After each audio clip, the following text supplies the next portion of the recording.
Mac grows up in a family where his father, a tyrant, mistreats his mother and frequently beats the boy.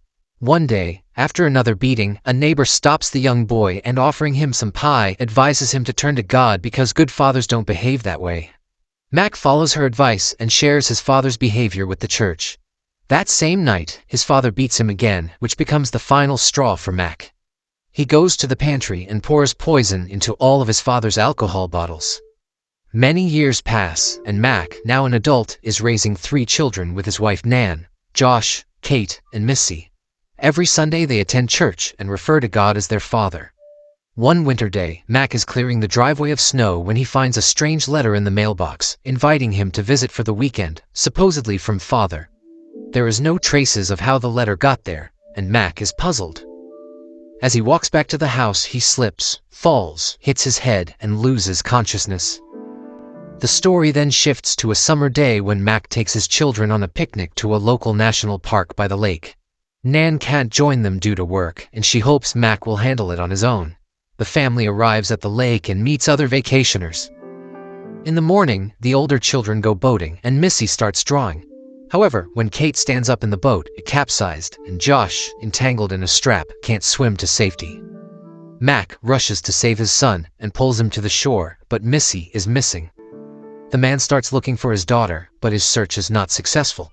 Police officers with dogs arrive when Mac finds a ladybug pin on the table, which doesn't belong to his daughter. That's when the police confess that there is a maniac in the area kidnapping little girls. Soon, the FBI joins the search. Nan arrives and tries to console the family when a blood-stained dress belonging to Missy is found high in the mountains in an abandoned cabin. The story returns to the present day, with Mac regaining consciousness near his mailbox holding the mysterious letter. He decides to confront his neighbor, Willie, to find out who played this prank, but Willie claims he didn't write the letter. Later, the rest of the family returns home. Josh immediately goes to see his girlfriend, while Kate quietly retreats to her room. Following the summer tragedy, Kate has become withdrawn and hardly communicates with her father. Nan suggests taking her to a psychologist and invites Mac to join them, as she doesn't want to lose him either. However, Mac declines. Mac goes to the post office, but they reject the letter due to its missing postage stamp. Frustrated, he decides to visit the cabin and talk to the mysterious father. He asks Willie for a car for this purpose. On his way, Mac narrowly avoids a car accident and miraculously swerves past a truck to continue his journey. Soon he reaches a snow-covered forest and, armed with a pistol, heads towards a cabin.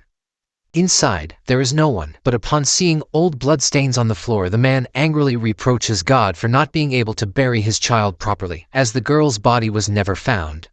In complete despair, he points the gun to his own head.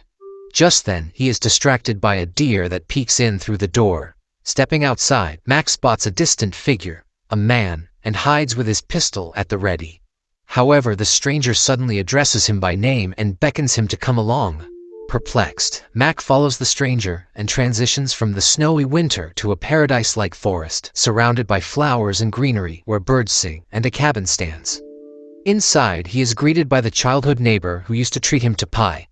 She introduces herself as Father and introduces him to his son, Jesus, and a girl named Saraya. When asked which of them is God, they answer together, "We are." Mac cries, unable to comprehend if this is real or just an illusion, and Saraya wipes away his tears.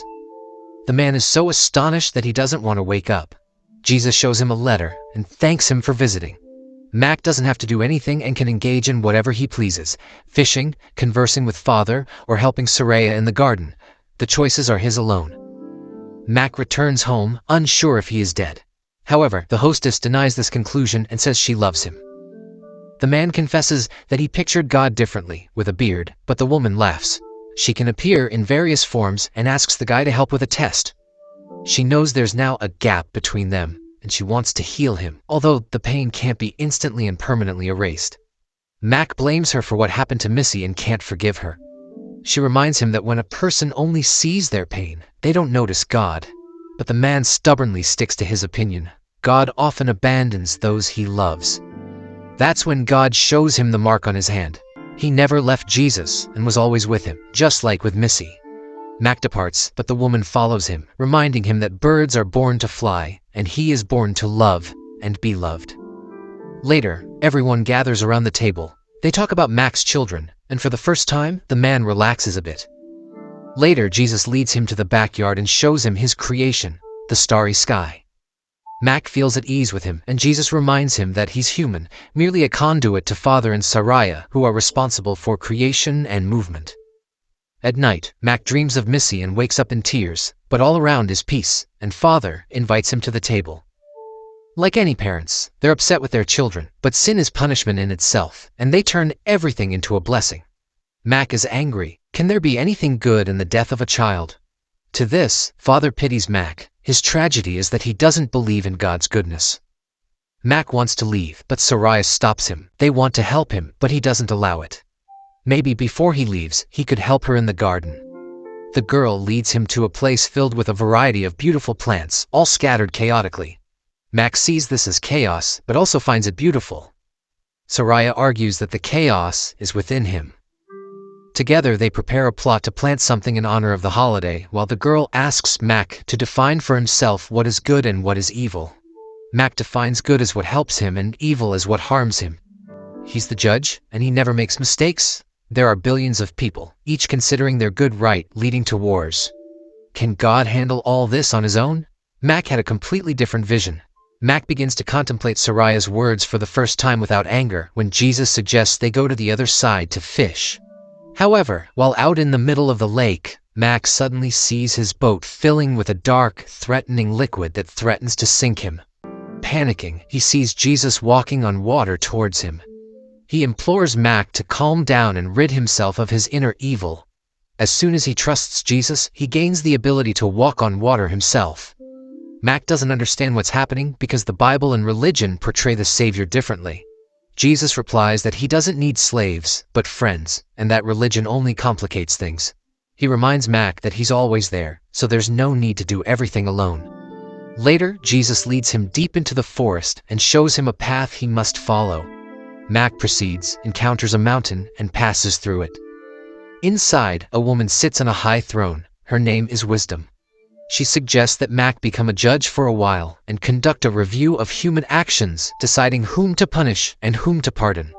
Showing Mac his father, who abused him and his mother, she asks if he is guilty. Mac responds affirmatively.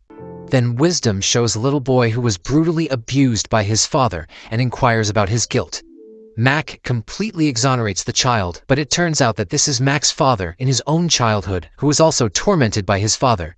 So, Mac had already judged and acquitted him, and he beat his own son to try to suppress his own childhood pain. Wisdom shows the villain who killed his daughter, and Mac is ready to cast him into hell. But if you start judging all the criminals, their parents, their relatives, back to the first generation, it could lead to the extermination of the entire human race. Nevertheless, Mac is convinced that God is responsible for everything. So, Wisdom suggests that he choose which of his children will go to hell, Kate or Josh. His daughter doesn't talk to him, and his son doesn't listen. Mac can't make the choice and offers to send himself to hell. So, he considers his children deserving of love and is willing to take their sins upon himself. But the same sentiment is felt by God. Evil constantly occurs in the world, and God cannot intervene in everything. Sometimes, he must simply accept it. Mac understands and refuses to judge, and then Wisdom shows him a vast field of flowers, with children playing, among whom a joyful Missy is frolicking. Mac wants to know if she forgives him for not protecting her, and he receives the answer that the girl doesn't blame him or her loved ones. Mac stands beneath the waterfall, and pain, fear, and guilt leave him. He returns to the cabin and asks for forgiveness from Father.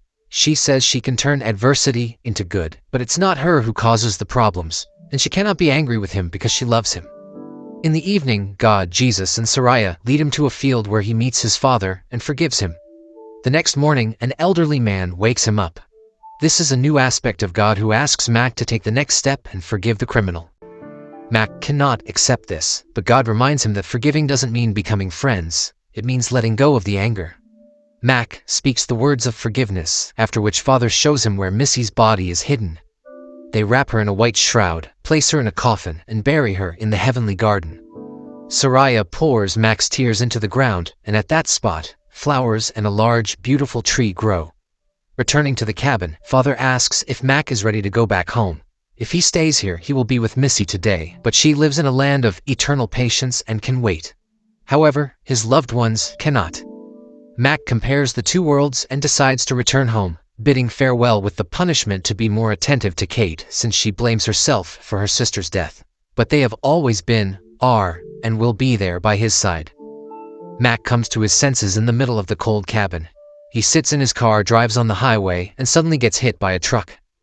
Waking up in the hospital, he sees his neighbor Willie, who tells him that he never made it to the cabin because he was in an accident, but Mac objects and asks to call his family.